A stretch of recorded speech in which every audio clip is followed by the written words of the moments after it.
और कोरोना के बढ़ते मामलात के बीच ईद की नमाज के लिए एक साथ 5 लोगों को नमाज पढ़ने की इजाजत है, जिसे देखते हुए इंतजामिया ने उलमा और मुस्लिम लीडरों से अपने घरों में रहकर नमाज पढ़ने की अपील की है। ईद को लेकर मेरठ के शहर काजी ने लोगों से अपील की है कि ईद की नमाज भी अपने घर पर ही अदा करें।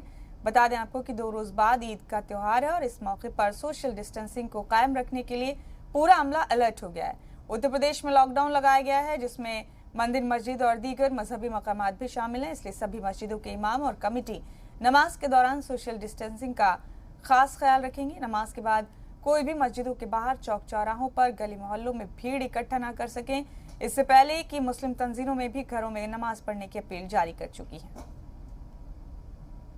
बताया जा रहा है कि भाई इस कोरोना से बचने के लिए हमको जहाँ दवाओं का इस्तेमाल करना है, जहाँ परहेज़ करना है, वहाँ इसी तरीके से भीड़ जमा नहीं करना है, इकट्ठे नहीं होना है।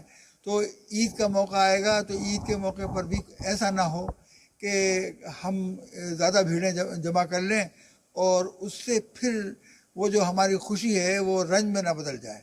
तो इसलिए हमारे लिए ज़रूरी है कि हम एहतियात बरतें और मस्जिदों में जो महदूद तादाद है उसके मुताबिक नमाज अदा करें और बाकी लोग अपने घरों के अंदर भी अदा कर सकते हैं।